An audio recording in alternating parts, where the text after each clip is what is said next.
আমার দাদাজান রহমাতুল্লাহি আলাই কথা শুনছি বাজান, ইন্তেকালের আগে আগে চোখের উপরে বৈশা পাশেই কবরস্থান, তাকাইয়া তাকাইয়া পোলাপানের মতো আউ আউ করিয়া চিল্লাইয়া কান্দে, দুই চোখ দেয়া বাইয়া বাইয়া টপ টপ কইরা পানি পড়ে।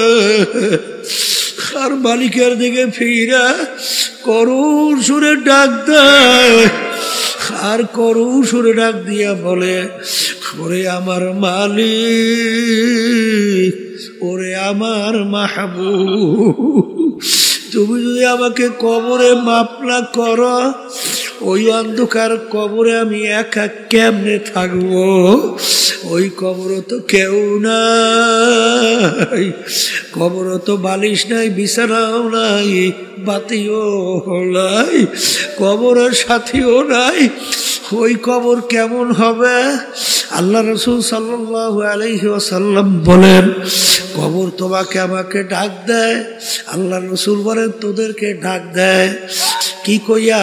আব্দুল করিম, হে রেজাউল করিম, হে রহিমা খাতুন, আনা বাইতুল ওয়াহদা, আনা বাইতুল জুলমা, আনা বাইতুল জুর, আমি একাকির ঘর, ওই কবরের ভিতরে একা কেমনে থাকবা?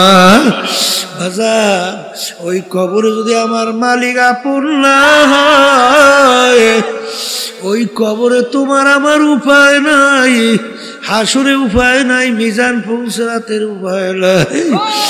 ওই কবরের চিন্তা আল্লাহর ওদের ইতিহাস পড়লে দেখবো, আমাদের এই তরিকার মুরব্বী রশিদ আহমদ গঙ্গী রহমাতুল্লাহ আলাইহি, তিনি কাঁদতে কাঁদতে বুড়া বয়সে অন্ধ হইয়া গেছিল। মুসলমানি বুয়াদ গরদান নেহাদান, এনানে খোদ বাদাস্তে খাজা দাদান। মুসলমান বলা হয় কাকে? একটা উদাহরণ, ঘোড়ার মুখে যখন লাগাম লাগায়, লাগাম লাগাই যখন লাগাম সরি হাতে সারে, তখন ঘোড়ার নিজের বুদ্ধি, চালাকি, শক্তি কি কি চলে? আপনারাই বলেন চলে না। অর্থাৎ ওই সওয়ারি ঘোড়াকে যেভাবে চালায় ওইভাবে চলা লাগে। কোন শক্তি আছে যদি চলা? লাগাম কার হাতে? লাগাম মুখে লাগাইছে ঘোড়া, লাগামের রশি ছাড়ছে কার হাতে? এখন সওয়ারি যেভাবে চালায়, ডানে টান দিলে ডান, বামে টান দিলে বাম, পিছনে টান দিলে তারাই দেখা লাগে। কথা ঠিক না বেঠিক?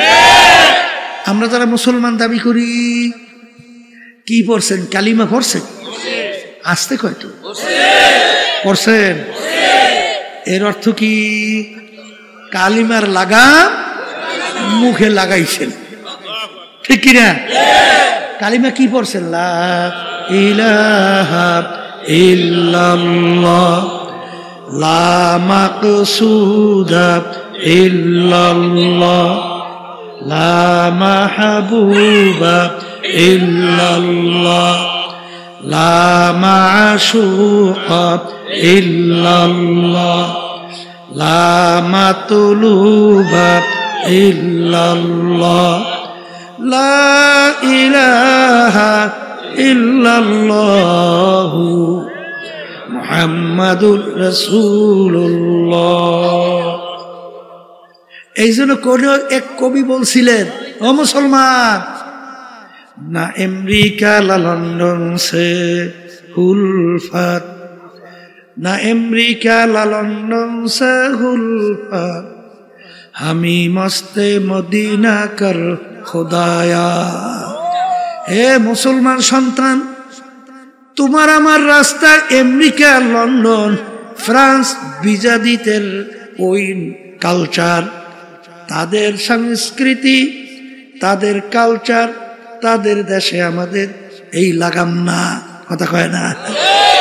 তোমার আমার রাস্তা মদিনা শরীফ ঘুমায় আছেন মুহাম্মাদুর রাসূলুল্লাহ সাল্লাল্লাহু আলাইহি ওয়াসাল্লাম, সেই মদিনা হইল তোমার আমার রাস্তা। কি এখন ইচ্ছা করলি যেদিকে ইচ্ছা সেরকম ইচ্ছা চলা যায়। লাগাম ছাড়ছেন কারাতে, বুঝা কইছেন না? না বুঝা? হ্যাঁ, এক শ্রেণী তো আল্লাহ এবং আল্লাহ রসুলের সব ক্ষেত্রে নির্দেশ ভালো লাগে না কি, তখন বিভিন্ন কায়দা কায়দা নিজের চালাকি বিভিন্ন ব্যাখ্যা দিয়া বিভিন্ন কায়দা কায়দা তারপর না কি জোরে বলেন আছে না? আছে। আপনি মুসলমান দাবি করতে পারেন, কিন্তু আল্লাহ এবং আল্লাহ রসুল আপনার মুসলমান হিসাবে গ্রহণ করছে কিনা, স্বীকার করছে কিনা, এইটা চিন্তা করে দেখছেন এই কথা কয় না? হ্যাঁ, এই জন্য আমার বাচ্চাদেরকে বলবো, শোনেন, অত সহজ মনে করিয়েন না মিয়া।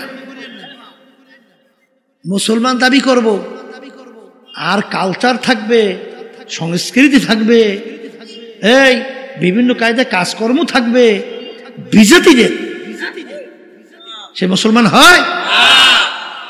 মুসলমান আল্লাহ এবং আল্লাহর রসুলের হাতে।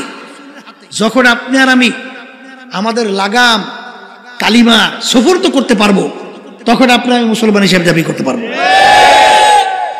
এই সব ক্ষেত্রে দেখছি আল্লাহর কুতুব ফজলুল করিম রহমাতুল্লাহ সুবহানাল্লাহ সুবহানাল্লাহ, কিসের ছেলে কিসের মেয়ে, কে আত্মীয়, ও সব বুঝতই না। কোন কাজে আল্লাহ বেজার, আল্লাহ রসুল বেজার, হুশ থাকতে সে পথে পা বাড়াইত না। আর যে কাজে আল্লাহ খুশি, বাধা দিয়েও তাকে সেই কাজ থেকে ফিরিয়ে রাখতে পারতো না। আমাদের বুঝ হওয়ার পরে যতটুকু দেখছি, কথা ঠিকই না? এই জন্য আমার বাজানদেরকে বলবো, নেকের পাল্লা ভারী করতে চান না? গুনার পাল্লা হালকা হোক চান না? আরে গুণা তো আছেই, গুণা ছাড়া কোনো মানুষ আছে? আল্লাহ রাসূল সাল্লাল্লাহু আলাইহি ওয়াসাল্লাম কি বলছেন? কুল্লুকুম খাত্তাউ, তোমরা সবাই গুনাহগার, গুনাহগার ছাড়া কেউ নাই। তাহলে গুনাহ তো আছেই, কথা ঠিক না? ঠিক। তাহলে এখন নেকের পাল্লা কি করা লাগবে? বলের মুখ খুলে ভারী করা লাগবে। আর গুনার পাল্লা হালকা, কি জোরে বলেন, কথা ঠিক কিনা? এখন নেকের পাল্লা ভারী, গুনার পাল্লা হালকা। এই জন্য আল্লাহ হুকুম করছেন সাদিকিন বান্দাদের সঙ্গী হও। এখন সাদিকিন বান্দাদের সঙ্গী হইলে তখন কোন কোন কাজ করলে তোমার নেকের পাল্লা ভারী হবে, গুনার পাল্লা হালকা হবে, তোমাকে শিক্ষা দেবে, কথা ঠিক কিনা? যে কোরআন এবং হাদিস অনুযায়ী আপনি মাইনা আল্লাহর ফজলে আমল করবেন, দিন আর দিন দেখবেন আপনার নেকের পাল্লা ভারী হইতেছে আর গুনার পাল্লা হালকা হইতেছে, কথা ঠিক কিনা? আবু বকর সিদ্দিক রাদিয়াল্লাহু তাআলা আনহু, ওমর ফারুক রাদিয়াল্লাহু তাআলা আনহু, উসমান গনি রাদিয়াল্লাহু তাআলা আনহু, আলী কারামাতুল্লাহ আজহু রাদিয়াল্লাহু তাআলা আনহু, এই যে সাহাবায়ে কেরামদের কথা শুনছেন, তাবিঈনদের কথা শুনছেন, তাবিঈনদের কথা শুনছেন, এই উলামায়ে মুতাআদ্দিমিন মুতাআখিরিন হাত্তা এখন পর্যন্ত যত আল্লাহ ওয়ালাদের আল্লাহ ওলিদের ইতিহাস শুনছেন, তারা যে কোনো একজন আল্লাহর খাস বান্দার সংস্পর্শে যায় নাই? আসতে হয়, গেছে না যায় নাই? শোনেন, তাদের আদব ছিল কি? আদব বোঝেন তো? নম্রতা, ভদ্রতা। আর একটা নিয়ম আছে, বেয়াদব মাহরুম গাস্তাজ ফজলে রব। বেয়াদব কাকে বলে? যে কথা মানে না, তাকে বলে কি? বেয়াদব। আল্লাহর রহমত থেকে বঞ্চিত হয়। ইমাম বুখারী রহমাতুল্লাহি আলাইহি গালেবে গুমান, তিনি দর্শে পড়াইতেছেন, একটা ছেলে বারবার, যেটা মনে পড়তেছে বুখারী রহমাতুল্লাহি মনে হয়, ওই দর্শের নিচ দিয়া যাইতেছে আইতেছে, কিন্তু হুজুর বারবার দাঁড়াই যাইতেছে। কি ব্যাপার? ওই ছেলেটা ছিল একটা বিজাতির ছেলে, অন্য ধর্মের, কিন্তু সে তাকে সম্মান দেখাইতেছে, ব্যাপার কি? তখন ছাত্র যখন প্রশ্ন করলেন, তখন তিনি বলতেছেন যে ওই ছেলেটার বাপ থেকে আমি একটা মাসালা হল করছি, এই দিক থেকে সে আমার শিক্ষক, এই জন্য শিক্ষকের ছেলে হিসাবে আমি তাকে সম্মান করতেছি। এই জন্য তো আল্লাহ রাব্বুল আলামিন তাদেরকে এই মর্যাদা দান করছে, কথা বলেন না কেন? আব্বাজান রহমাতুল্লাহি আলাইহিকে দেখছি, সুবহানাল্লাহ, শাইখুল হাদিস আজিজুল আকসাব রহমাতুল্লাহি আলাইহি, তিনি বরিশাল মাহমুদিয়া মাদ্রাসা, সেখানে একটা মিটিং ছিল, সেই মিটিংয়ে তিনিও গেছিলেন। আব্বাজান রহমাতুল্লাহি আলাইহি তিনিও গেছিলেন, হুজুর যাই আগে পুচ্ছিলেন আর আব্বাজান একটু পরে গেছিলেন। যখন আব্বাজান গেছেন শাইখুল হাদিস হুজুর রহমাতুল্লাহি আলাইহি, তিনি তো আব্বাজানের ওস্তাদ, কথা ঠিক না? যখন শুনছেন ফজলুল করিম আসছে, হুজুর জায়গার থেকে উঠিয়া দরজার সামনে চলে গেছে আব্বাকে অভ্যর্থনা জানাবার জন্য। ছাত্র এখন আব্বাজান রহমাতুল্লাহি আলাইহি একেবারে লজ্জায় অস্থির। আব্বাজান বলতে, হুজুর আপনি এরকম করলে আমি শরম পাই না।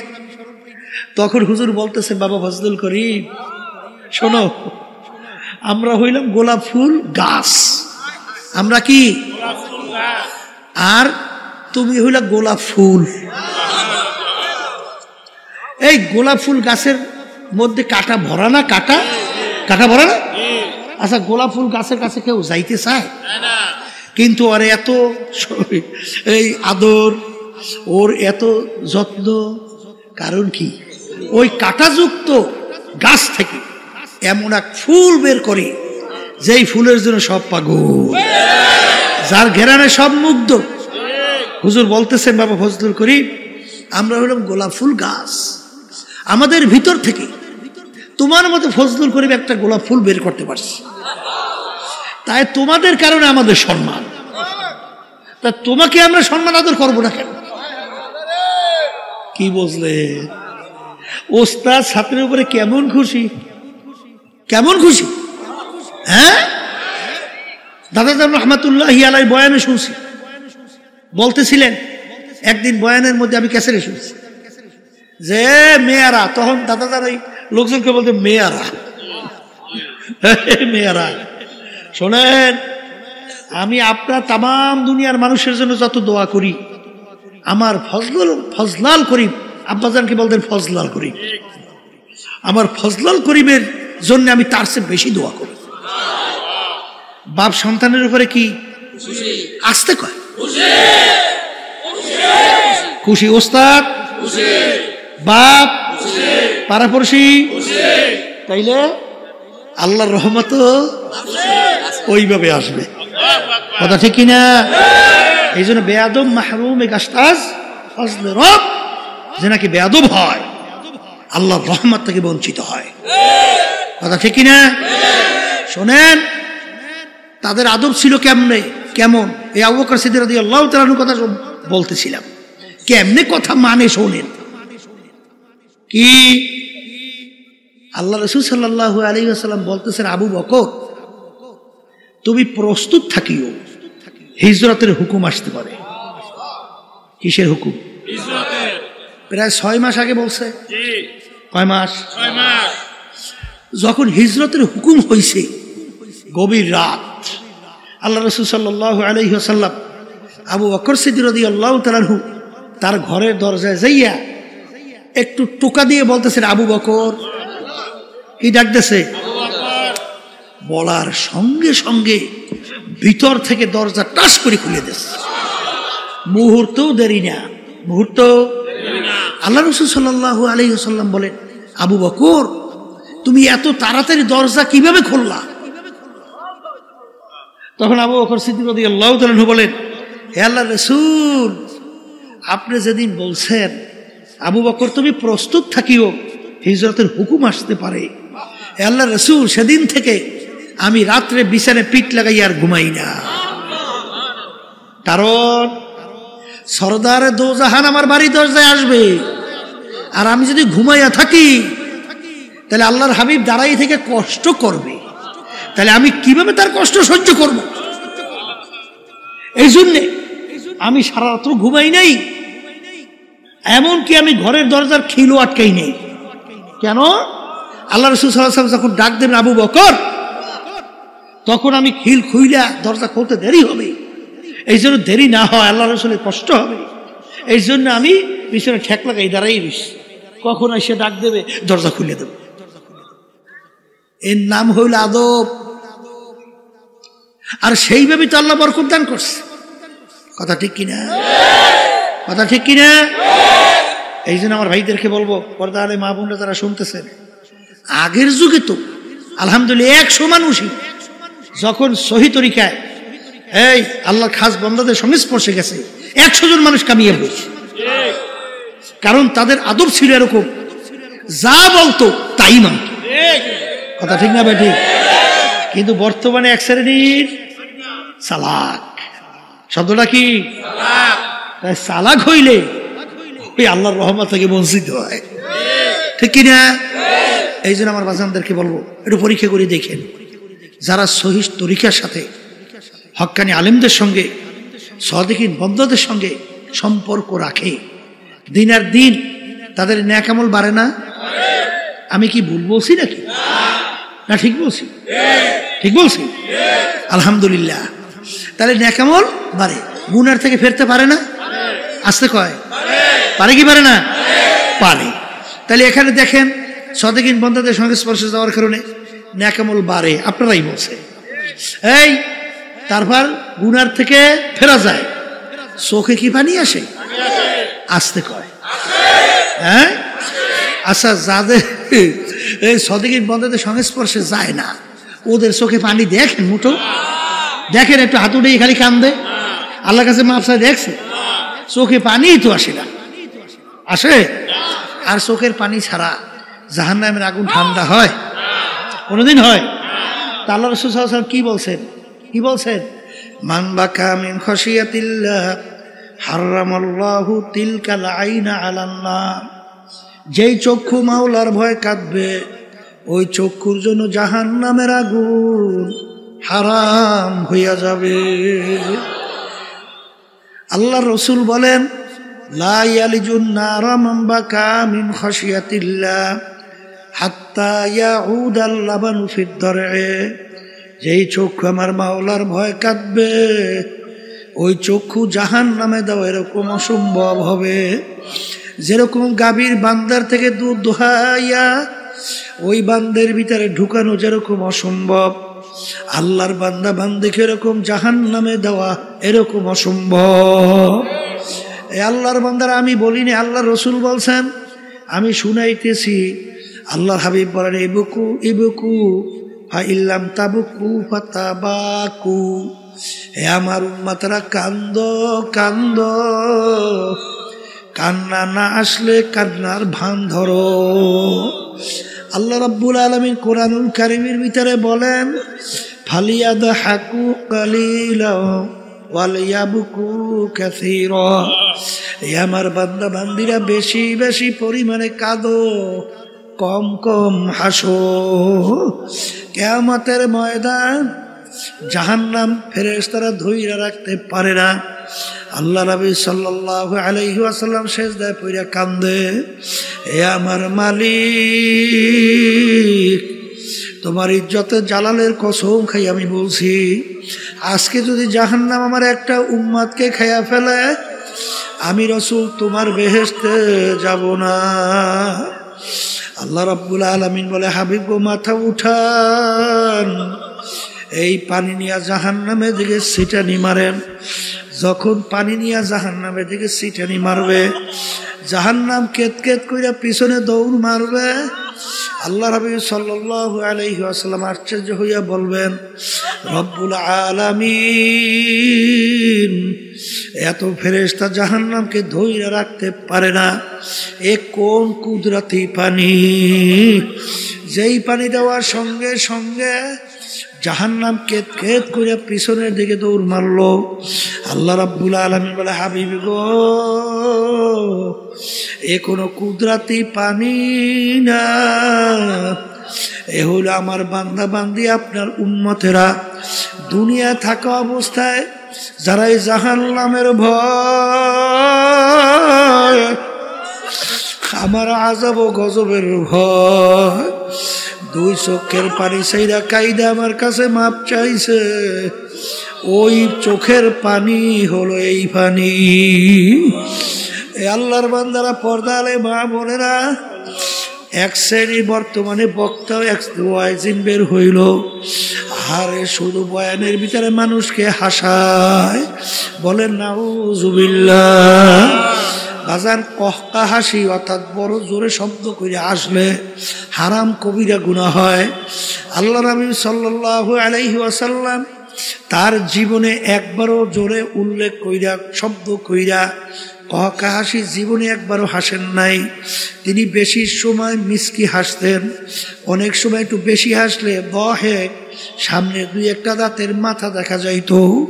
কারণ কি, আল্লাহর হাবিবের ইতিহাস পড়লে দেখবেন আল্লাহর হাবিব সাল্লাল্লাহু আলাইহি ওয়াসাল্লাম অনেক সময় এমন ভাবে কাঁদতেন কান্নাহু তল্লুন, মনে হয় যেন হালকা বৃষ্টি পড়তেছে। আর আলী রাদিয়াল্লাহু তাআলা আনহু, আমার মাওলার ভয়, মাওলার আযাব গজবের ভয়, মালিকের জাহান্নামের ভয়, কাঁদতে কাঁদতে গালের ভিতরে দাগ পড়ে গেছিল। লোকেরা বলে আমির দাগে ঔষধ লাগান ভালো হবে। হাল তিনি বলেন, আমার সাথীরা, কিয়ামতের ময়দানে মালিক যখন জিজ্ঞাসা করবে ওমর কি আমল আমার কাছে নিয়ে আসছো, বলবো মালিক তোমার ভয়, তোমার জাহান্নামের ভয়। কাঁদতে কাঁদতে কালে দাগ পরাইয়া নিয়ে আসছি। এ কবরের যাত্রীরা, যেই মামলার তদবির নাই তার কিন্তু খালাস নাই। বাজান, দুনিয়ার কেসের ভিতরে পড়লে সেখানে যদি তদবির না করেন কেসে ভালো ফলাফল পাওয়ার আশা করা যায় না। হে কবরের যাত্রীরা, তোমার আমার সামনে আখিরাতের 5টা মামলা দাঁড় হইয়া আছে। একটা মৌতের মামলা, কবরের মামলা, মিজান পুলসিরাতের মামলা, কিয়ামতের ময়দানের মামলা। এই মামলায় যদি তদবির না করো দুনিয়া থাকো অবস্থায়, ওই মামলায় শুধু ভালো ফলাফলের আশা করা যায় না। বাজার আমার মৌত কি ঈমান সহকারে হবে না কোন অবস্থায় হবে, এই চিন্তা যারা করবে এবং মৌত ঈমান সহকারে হওয়ার জন্য যারা চেষ্টা করবে, আল্লাহর ফজলও করবে, তাদের ঈমান সহকারী মৌত হবে। বাজার এরকম শত শত হাজার হাজার ঘটনা বাজার বাংলাদেশের মধ্যেও আছে। হারে মৌতের পূর্ব মুহূর্তে তাদের জবান থেকে কালিমা বের হইতে আছে। আল্লাহ আমার জন্য, আমাদের সবার জন্য কবুল করে না। হাদিসের ভিতরে আসছে, মান ক্বালা লা ইলাহা ইল্লাল্লাহ ফাদাখালাল জান্নাহ। অন্য হাদিসের ভিতরে হাক্কান, যে কালিমার হক আদায় করতে পারবে এবং সেই অনুযায়ী কালিমা পাঠ করবে, সে বেহেশতের ভিতরে ঢুকবে। এ কবরের যাত্রীরা, দলাদলি বুঝি না। কবরে কিন্তু কোনো দলের পরিচয় নাই, কোনো পীরের পরিচয় নাই, কোনো মুরিদের পরিচয় নাই। তুমি বড় বংশের না ছোট বংশের, শিক্ষিত না অশিক্ষিত, সুন্দর না কালো, সম্পদের বেশি মালিক না কম মালিক, তুমি কি রাস্তার ফকির না বাদশাহ, এই পরিচয় কিন্তু কবরে চলবে না। আমার বাজানদেরকে বলবো, পর্দা আলে মা বোনদেরকে বলবো, কবরে কিন্তু প্রশ্ন 3টা। 1 নম্বর প্রশ্ন মান রব্বুকা, 2য় নম্বর প্রশ্ন আমার দীনুকা, 3য় নম্বর প্রশ্ন আমার নাবিয়ুকা। এই 3 প্রশ্নের ভিতরে কোথায় কিন্তু আছে তুমি পীর না মুরিদ, তুমি কি চৌধুরী বংশের না তালুকদার বংশের, না তুমি সৈয়দ বংশের, আছে? তুমি কি সুন্দর না কালো, আছে? তুমি কি ধনী না গরিব, আছে? তুমি কি শিক্ষিত না অশিক্ষিত, এই পরিচয় আছে? যদি নাই থাকে, আমার বাজানদেরকে বলবো, পর্দা আলে মা বোনদেরকে বলবো, দুনিয়ায় কিন্তু আসা একই অবস্থায়, রওনাও কিন্তু করা লাগবে একই অবস্থায়। দুনিয়ার ভিতরে যখন রাজা বাদশাহ আসছে, প্রধানমন্ত্রী আসছে, ল্যাংটা অবস্থায় দুনিয়াতে আসছিল। রাস্তার ফকির সেও যখন দুনিয়াতে আসছে ল্যাংটা অবস্থায় আসছে। বাজার ভাগ্যের বিনিময়ে কেউ বা বাদশাহ, কেউ বা প্রধানমন্ত্রী, কেউ বা অমুক তমুক সমুক, আর বাজান কেউ বা রাস্তার ফকির। হে কবরের যাত্রীরা, যখন কবরে রওনা করবে, বাদশাকেও কিন্তু কাপড় 3টা দিয়েই প্যাঁচ দিবে। আর রাস্তার ফকির তাকেও কিন্তু কাপড় 3টা দিয়েই পেঁচ দিবে। বাজান প্রশ্ন কবর কিন্তু একই রকমের হবে। বাদশার জন্য কবর 3.5 হাত, গরিবের জন্য কবর 3.5 হাত।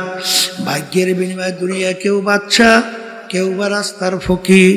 হে দুনিয়া পাগল আমার বাবারা, বাজার কিয়ামতের ময়দান অনেক বাদশা কিয়ামতের ময়দানে ফকির হইয়া উঠবে, আর অনেক ফকির আল্লাহর ফজল করমে বাদশা হইয়া উঠবে। বেলাল হাবশী রাদিয়াল্লাহু তাআলা আনহু দুনিয়ার ভিতরে গোলাম জাদা গোলাম, তার আব্বাও ছিল গোলাম, তিনিও ছিলেন গোলাম। ওদিকে বংশের দিক থেকে একেবারে নিচু, বাজান হাবশ বংশের লোক ছিল। চেহারার দিক থেকে কালো, যারা কালো মানুষ দেখছেন বাজান, হারে কালো তেমন ঢকপথ নাই। শিক্ষার দিক থেকে বকালাম, অর্থাৎ নিজের দস্তখত করতে জানতেন না। ওদিকে সম্পদ টাকার দিক থেকে নিচ্ছ, 1 পয়সারও মালিক ছিলেন না। কিন্তু কিয়ামতের ময়দান আল্লাহর হাবিব যেই বাহনের উপরে বৈশা বেহেশতে ঢুকবেন, সেই বেহেশতের রশি ধরা থাকবে বেলাল হাবশী রাদিয়াল্লাহু তাআলা আনহু তার হাতে।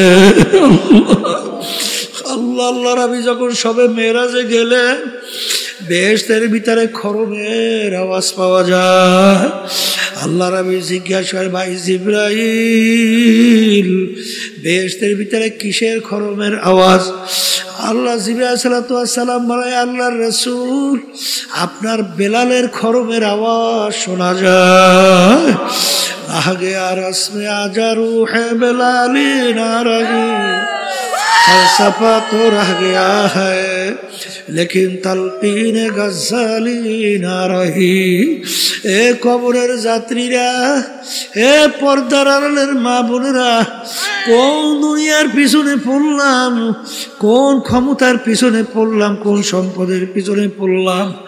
বাজান একটু চিন্তা করো, চক্ষু বন্ধ করো, একটু মুরাকাবা করো, দেখবা সব ফাঁকি আর ফাঁকি। আমার আব্বাজান রহমাতুল্লাহি আলাইহি উদাহরণ দিয়া বললেন, ডাকাতের দলের সরদার, ডাকাতের দলের সরদারের কত পাওয়ার। বাজানোর দলীয় লোক অন্যায় করে অনেক সময় গুলি কইরা মাইরে ফেলায়, কত ধরনের মারে অত্যাচার করে শাস্তি দেয়। ওর মাতুব্বারি সরদারি কতক্ষণ? পুলিশের হাতে অ্যারেস্ট হওয়ার আগ পর্যন্ত। যখন পুলিশের হাতে অ্যারেস্ট হইয়া যাবে, বুট দিয়া যখন ওকে পারাবে, হাড্ডি গুড্ডি ভাঙবে, কোথায় যাবে ওর সরদারগিরি, কোথায় যাইবে ওর সারগিরি? এ কবরের যাত্রীরা, আজকে দুনিয়ার ভিতরে অনেকে পরিচয় দেয়, আমি পীর, আমি চেয়ারম্যান, আমি মেম্বার, আমি এমপি, আমি মিনিস্টার, আমি এত সম্পদ, এত টাকার মালিক, আমি 100,000 কোটি টাকার মালিক, আমি অমুক বংশের অমুক শিক্ষিত, অমুক পাণ্ডিত, আমি অমুক টমুক সমুক। এই পরিচয় কয়দিন, যে কয়দিন চক্ষু দুনিয়াতে খোলা থাকবে। আজরাইল সালাতু ওয়াস সালাম সবাই পিছনে হাত পাইতে অপেক্ষা আছে। আমার মালিক যখন বলবে আজরাইল ধর, ওই অবস্থায় যদি থাবা মাইরে বসে বাজান, তখন তুমি দেখতে পারবা তুমি আসলে অমুক টমুক সমুক না, খোদা না খাস্তা জাহান্নামের একজন কয়েদি। এই জন্য আমার বাজানদেরকে বলবা, যেই মামলার তদবির নাই তার কিন্তু খালাস নাই। এই জন্য আল্লাহর ইতিহাস পড়লে দেখবেন, আমার দাদাজান রহমাতুল্লাহি আলাইহি কথা শুনছি বাজান, ইন্তেকালের আগে আগে চোখের উপরে বৈশা পাশেই কবরস্থান, তাকাইয়া তাকাইয়া পোলাপানের মতো আউ আউ করিয়া চিল্লাইয়া কান্দে, 2 চোখ দেয়া বাইয়া বাইয়া টপ টপ কইরা পানি পড়ে। আর মালিকের দিকে ফিরা করুণ সুরে ডাক দেয়, আর করুণ সুরে ডাক দিয়া বলে, ওরে আমার মালিক, ওরে আমার মাহবুব, তুমি যদি আমাকে কবরে মাপ না করো, ওই অন্ধকার কবরে আমি একা কেমনে থাকবো? ওই কবরে তো কেউ নাই, কবরে তো বালিশ নাই, বিছানাও নাই, বাতিও নাই, কবরের সাথীও নাই। ওই কবর কেমন হবে? আল্লাহ রাসূল সাল্লাল্লাহু আলাইহি ওয়াসাল্লাম বলেন, কবর তোমাকে আমাকে ডাক দেয়। আল্লাহ রাসূল বলেন, তোদেরকে ডাক দেয় কি কইয়া? আব্দুল করিম, হে রেজাউল করিম, হে রহিমা খাতুন, আনা বাইতুল ওয়াহদা, আনা বাইতুল জুলমা, আনা বাইতুল জুর। আমি একা একির ঘর, ওই কবরের ভিতরে একা কেমনে থাকবা?